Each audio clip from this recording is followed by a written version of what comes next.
আপনি সাইকেলে চললেন, প্যাডেলে চাপ দিলেন, আর বাকি সবাইকে পিছনে ফেলে বেরিয়ে গেলেন অনায়াসে। যতটা সহজ আপনি ভাবছেন, আদবে কিন্তু এসব এত সহজে হয় না। গোটা ঘটনাটা নির্ভর করে বিজ্ঞানের অনেক মারপ্যাঁচের ওপর।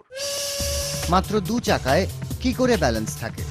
সাইকেলের কাঠামো সরু, ভূমির সঙ্গে লেগে থাকা চাকাও সরু, তাই স্থির অবস্থায় ওর ওজন সবসময় কাঠামোর বাইরের কোনো বিন্দু দিয়ে নিচের দিকে কাজ করে। সে কারণেই স্থির থাকলে সাইকেলের সাম্যাবস্থায় থাকা প্রায় অসম্ভব। এখন সাইকেল চালানোর সময় এই সাম্যে পৌঁছানো সহজতর। এর পেছনে মূলত কারণ দুটো। প্রথমত, গতিশীল অবস্থায় সাইকেলের চাকা ওর গতির দিক এবং মান দুইই বজায় রাখার চেষ্টা করে, যাকে বিজ্ঞানের পরিভাষায় বলে কৌণিক ভরবেগের সংরক্ষণ। দ্বিতীয়ত, ব্যালেন্সিংয়ে সাইকেলের হ্যান্ডেলেরও যথেষ্ট গুরুত্ব আছে। আমরা যখন যেদিকে হেলে যাই, হ্যান্ডেলও সেদিকে ঘোরানো হয়। তাই সাইকেলের সামনের চাকা আমাদের ওজনের ক্রিয়াবিন্দুর তলায় চলে আসে, ফলে আমাদের ওজন সাইকেলের মধ্যে দিয়েই তলার দিকে কাজ করে। এভাবেই সাইকেল চালানোর সময় সাইকেল তথা আরোহীর পড়ে যাওয়ার সম্ভাবনা অনেক কমে যায়।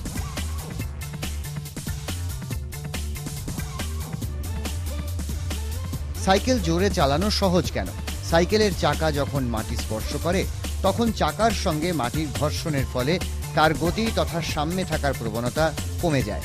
তাই সাইকেলের গতি বাড়লে তার কার্যকরী কৌণিক ভরবেগ বেড়ে যায়, ফলে ব্যালেন্স করাও তুলনামূলকভাবে সহজ হয়।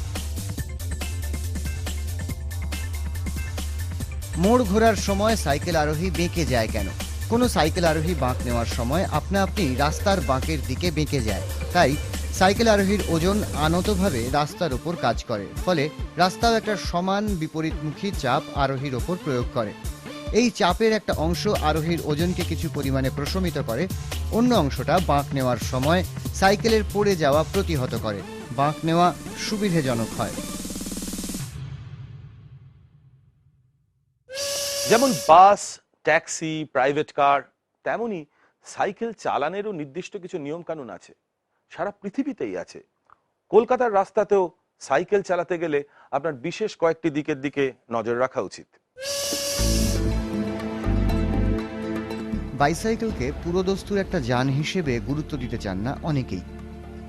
তবে কি তার রাস্তায় চলাফেরা নিয়ে নির্দিষ্ট আইন আছে? এমন একটা প্রশ্ন যদি আপনার মাথায় ঘোরে, তাহলে শুনে নিন, বিলক্ষণ আছে।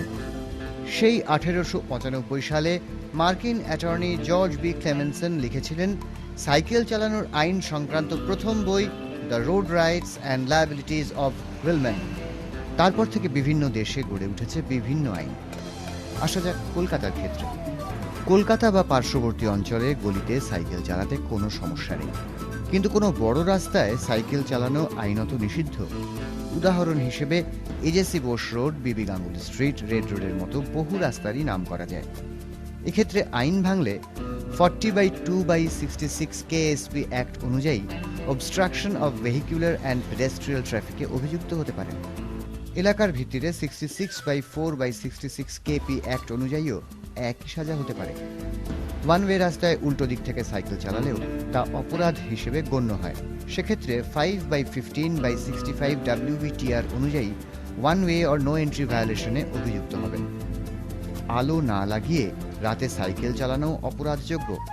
সেক্ষেত্রে 66/2/4 KP অ্যাক্ট বা 40(2/2/66 KSP অ্যাক্ট অনুযায়ী প্লেইং উইদাউট লাইটে অভিযুক্ত হবেন। এসব ক্ষেত্রে সাধারণত সকাল 8টা থেকে রাত 8টা পর্যন্ত কড়া নজর রাখা হয়। ইদানিং পুলিশের নজরদারি আরও বেড়েছে। আইন ভেঙে পুলিশের হাতে ধরা পড়লে জল গড়ায় আদালত পর্যন্ত। যদিও এসব ক্ষেত্রে পেটি কেসই হয়, কিন্তু সুষ্ঠু যাত্রার জন্য একটু সতর্ক হতে ক্ষতি কি? হরিশপুর জংশনে ব্রেক কষছি, টিভির সামনে থেকে সরে দাঁড়াবেন না।